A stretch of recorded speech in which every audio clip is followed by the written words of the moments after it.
Hi friends, welcome to my channel. ఈరోజు video చాలా ఈజీగా టేస్టీగా చేసుకునే రవ్వ కేసరి అండి. ప్రసాదం అయితే చాలా బాగుంటుంది. దేవుడికి నైవేద్యంగా ప్రసాదంగా చేసుకోవచ్చు. అలాగే చాలా ఫాస్ట్గా రెడీ అవుతుంది. ఇప్పుడైతే తయారీ విధానం చూద్దామండి. హడావుడి లేకుండా సింపుల్గా మనకైతే తయారవుతుందన్నమాట. అప్పటికప్పుడు స్వీట్ తినాలనిపించినా సరే చాలా ఈజీగా తయారు చేసుకోవచ్చు. ముందుగా ప్యాన్ పెట్టానండి. నెయ్యి వేసాను, ఒక 3 స్పూన్స్ వరకు వేసాను. తర్వాత అందులోకి జీడిపప్పు కిస్మిస్ వేసి ఫ్రై చేయాలండి. నెయ్యిలో బాగా ఫ్రై చేసిన తర్వాత జీడిపప్పుని కిస్మిస్ని ఒక బౌల్లోకి తీసుకుని పక్కన పెట్టేశాను. ఇప్పుడు అదే నెయ్యిలో చిన్న గ్లాసు కరాచీ రవ్వ వేసానండి. ఉప్మా రవ్వ అంటాం కదా, సిమ్లో పెట్టి రవ్వ వేసి సిమ్లోనే వేయించుకోవాలండి. ఎక్కడ కూడా లంప్స్ లేకుండా సిమ్లో పెట్టి బాగా ఫ్రై చేయాలి. మధ్య మధ్యలో కలుపుకుంటూ దోరగా వేయించుకోవాలండి.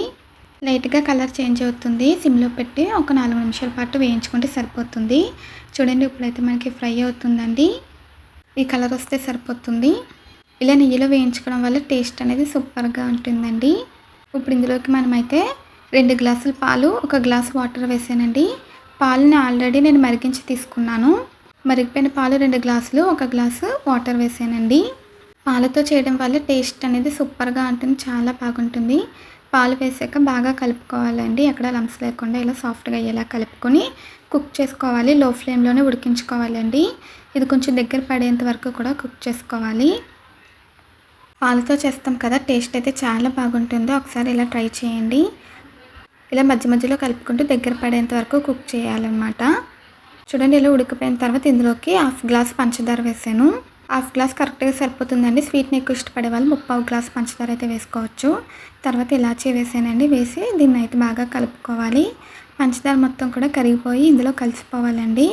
ఈ ప్రాసెస్ అంతా లో ఫ్లేమ్లో చేసుకుంటే మనకి చాలా బాగుంటుంది.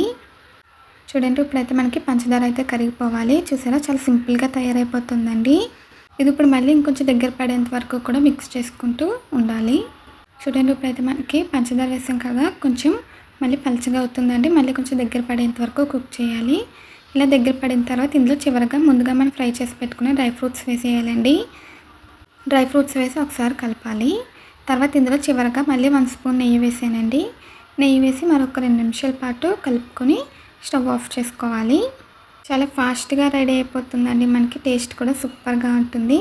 పాలతో చేస్తాం కదా, చాలా బాగుంటుంది. నెయ్యి వేసి ఒకసారి కలుపుకోవాలి. మీలో ఎంతమందికి సూజీ రవ్వ ప్రసాదం అంటే ఇష్టమో కామెంట్స్లో అయితే తెలియచేయండి. ఇప్పుడు మనకి పండుగలు అయితే వస్తున్నాయి కదా, ఒకసారి పండగకి రెసిపీని అయితే ట్రై చేయండి. చాలా బాగా కుదురుతుంది, పర్ఫెక్ట్గా వస్తుంది. మొదటిసారి చేసినా సరే చాలా బాగా వస్తుందండి. చూడండి ఫ్రెండ్స్, ఇలా ప్యాన్ నుంచి సెపరేట్ అవ్వాలి. ఇలా సెపరేట్గా వస్తే మనకి ఇది రెడీ అయిపోయినట్టు. స్టవ్ ఆఫ్ చేసాను. సర్వింగ్ బౌల్లోకి తీసుకుని పైనుంచి డ్రై ఫ్రూట్స్తో గార్నిష్ చేసానండి. అంతేనండి, చాలా ఈజీగా టేస్టీగా మనకి రవ్వ కేసరి అయితే రెడీ అయిపోయింది. ఈ వీడియో నచ్చితే ప్లీజ్ లైక్ చేయండి, షేర్ చేయండి, సబ్స్క్రైబ్ చేయండి. అలాగే పక్కన ఉన్న బెల్ ఐకాన్ క్లిక్ చేయండి. ఈ వీడియో నచ్చితే కామెంట్ చేయండి. మళ్ళీ కొత్త వీడియోతో కొత్త రెసిపీతో కలుద్దాము. అంతవరకు బై ఫ్రెండ్స్.